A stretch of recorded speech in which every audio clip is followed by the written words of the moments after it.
சமீபத்தில் நம்முடைய சேனலில் ஒரு இளம்பெண் அவங்களுடைய பிரச்சனையை கமெண்ட் செக்ஷனில் பதிவு பண்ணியிருக்காங்க. அதை படித்தப்போ மனதுக்கு ரொம்ப வருத்தமாக இருந்தது. அது என்னன்னு சொல்லி இப்போ நீங்கள் திரையில் பாருங்கள். அவங்க எழுதியிருக்கிறாங்க, நான் ரீசெண்டாக உங்கள் வீடியோஸ்லாம் பார்த்தேன், சூப்பர். எனக்கு 22 வயது ஆகுது. நான் பொதுவாக எந்த மதத்தையும் கடவுளையும் சார்ந்தவள் இல்லை. ஆனாலும் எங்கள் ஃபேமிலி கிறிஸ்டியன்ஸ்.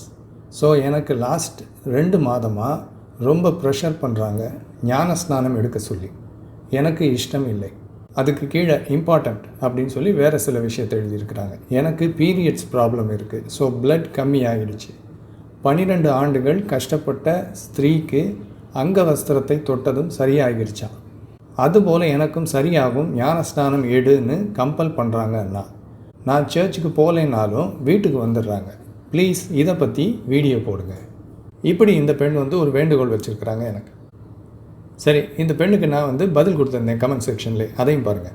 உங்கள் பதிவு மனதுக்கு வருத்தத்தை உண்டு பண்ணுகிறது. பல கிறிஸ்தவ குடும்பங்களில் இது போன்ற தவறான நம்பிக்கைகளால் பலர் பாதிக்கப்படுகிறார்கள். உங்கள் வேண்டுகோளின்படி இதை பற்றி ஒரு வீடியோவில் பதில் தர இருக்கிறேன். அதில் உங்கள் கமெண்ட்டை, பெயர் மற்றும் ஃபோட்டோவை மறைத்து காட்டுவேன்.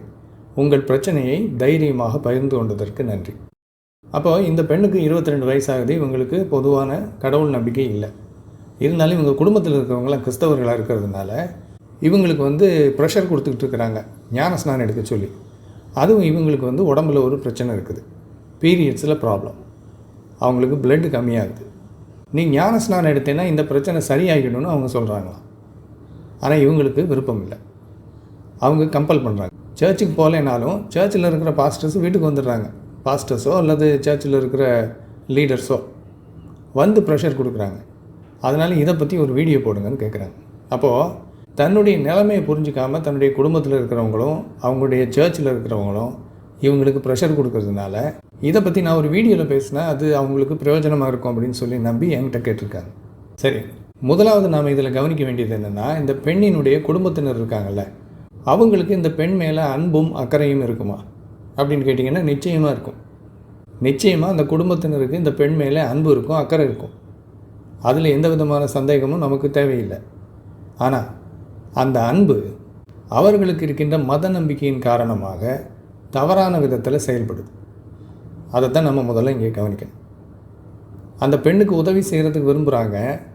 ஆனால் தேவையான உதவியை செய்யாமல் அந்த பெண்ணுக்கு இருக்கிற உடல் ரீதியான பிரச்சனையை பயன்படுத்தி அவங்களுடைய மதத்தின் கட்டுப்பாட்டுக்குள்ளே அந்த பெண்ணை கொண்டு வர்றதுக்கு முயற்சி பண்ணுறாங்க. அப்போ இது உண்மையான உதவி இல்லை. இது அவங்களுடைய நோக்கம் நிறைவேறுவதற்கான ஒரு முயற்சி. இதை நீங்கள் கிறிஸ்தவங்கிட்ட பொதுவாக பார்க்கலாம். அவங்க பார்த்துக்கிட்டே இருப்பாங்க, அவங்க குடும்பத்தில் யாருக்காவது ஏதாவது பிரச்சனை வருதா அப்படின்னு. பிரச்சனை வரணும்னு விரும்புவாங்க. ஏன்னா அப்போ தான் அவங்கள எப்படியாவது மதத்துக்குள்ளே கொண்டு வரலாம். இயேசு உன்னை நேசிக்கிறார், நீ இயேசுவை நம்புனேன்னா உன் பிரச்சனை சரியாகும், நீ இதை பண்ணு அதை பண்ணுன்னு சொல்லி அவங்கள செய்ய வைக்கிறதுக்கு, அதை ஒரு வாய்ப்பாக எடுத்துக்கிறதுக்காக கிறிஸ்தவர்கள் தங்களுடைய நண்பர்களுக்கும் உறவினர்களுக்கும் பிரச்சனை வரணும் அப்படின்னு விரும்புவாங்க. ஜெபம் பண்ணும்போது கூட, ஆண்டவரே எப்படியாவது அவர்களுக்கு உன்னை புரிந்து கொள்வதற்கு வாய்ப்பை ஏற்படுத்தி கொடுமையா, அவர்களுடைய வாழ்க்கையில் ஏதாவது இடைபடுங்கள் ஐயான்னு ஜெபிப்பாங்க. அவங்க என்ன நோக்கத்தில் ஜெபிக்கிறாங்கன்னா, அவங்களுக்கு ஏதாவது ஆக்சிடென்ட் நடக்கணும், அவங்களுக்கு ஏதாவது வியாதி வரணும். அப்போ நாம் போய் இயேசுவை பற்றி சொல்லி, நீ இயேசுவை நம்பினேன்னா உனக்கு இந்த பிரச்சனையிலேருந்து விடுதலை கிடைக்கும்னு சொல்லி அப்படியே அவங்கள மதம் மாற்றி கூட்டிகிட்டு வரலாம் அப்படிங்கிறது இவங்களுடைய நோக்கம். சரியா? அதுதான் இங்கே பிரச்சனை. இந்த குடும்பத்தினருக்கு அந்த பெண் மேலே அன்பு இல்லைன்னு சொல்ல முடியாது. அன்பு இருக்குது, அக்கறை இருக்குது. ஆனால் அது தவறான விதத்தில் செயல்படுது. காரணம் இவங்களுடைய மத நம்பிக்கை. சரி, ரெண்டாவது, இவங்க உனக்கு இருக்கிற உடலில் இருக்கிற பிரச்சனை சரியாகணுன்னா ஞான ஸ்நானம் எடுன்னு சொல்கிறாங்க. ஞான ஸ்நானம் எடுத்தால் இவங்களுடைய பிரச்சனை சரியாயிடும் அப்படின்னு சொல்லி அந்த குடும்பத்தினர் இவங்ககிட்ட சொல்கிறாங்கல்ல. உண்மையிலே ஞான ஸ்நானம் எடுத்தால் இந்த பெண்ணினுடைய உடம்புல இருக்கிற பிரச்சனை சரியாகுமா? அதுக்கு இவங்க பைபிள்லேருந்து ஒரு உதாரணத்தை காட்டியிருக்காங்க பாருங்கள். பைபிளில் இப்படி ஒரு சம்பவம் இருக்குது. 12 வருஷமாக இதே மாதிரி பிரச்சனையில் ஒரு பெண் இருந்திருக்கிறாங்க. இந்த பெண் எழுதியிருக்கிறாங்க இல்லையா, பீரியட் சம்மந்தமாக இவங்களுக்கு பிரச்சனை இருக்குது, பிளட் குறைஞ்சிருச்சுன்னு. இதே மாதிரி ஒரு பிரச்சனையோட ஒரு பெண் 12 வருஷமாக கஷ்டப்பட்டுக்கிட்டு இருந்ததாக பைபிளில் ஒரு சம்பவம் இருக்குது. அந்த பெண் 12 வருஷம் கழித்து இயேசு கிறிஸ்து அவங்க வீட்டு வழியாக நடந்து போகிறப்போ இயேசு கிறிஸ்து பின்னால் போய் அவருடைய வஸ்திரத்தை தொட்டதாகவும், தொட்ட உடனே அவங்க உடம்புல உள்ள வியாதி சரியாயிட்டதாகவும் பைபிளில் சொல்லப்பட்டிருக்கு. இதே மாதிரி உனக்கு சரியாகும் ஞானஸ்நானம் எடுத்தேனா அப்படின்னு சொல்லி இவங்க குடும்பத்தினர் சொல்கிறாங்க. ஆனால் இப்போ முதல் கேள்வி என்னென்னா, பைபிளில் சொல்லப்பட்டிருக்கு இல்லையா அந்த சம்பவம், அது உண்மையில் நடந்தது அப்படிங்கிறதுக்கு ஏதாவது ஆதாரம் இருக்கா? எந்த விதமான ஆதாரமும் கிடையாது. பைபிளில் அப்படி எழுதி வச்சுருக்கிறாங்க. அப்படி ஒரு அற்புதம் நடந்தது ஒரு பெண்ணுக்கு அப்படின்னு. அவ்வளவுதான். சரி, அப்படி உண்மையிலே அன்னைக்கு நடந்ததுன்னே வச்சுக்குவோம். 2000 வருஷத்துக்கு முன்னால் அப்படி நடந்ததாகவே எடுத்துக்குவோம். இப்போ அப்படி நடந்துக்கிட்டு இருக்கா அப்படின்னு பார்த்தீங்கன்னா, இப்போ ஒரு அற்புதமும் நடக்கிறதில்ல.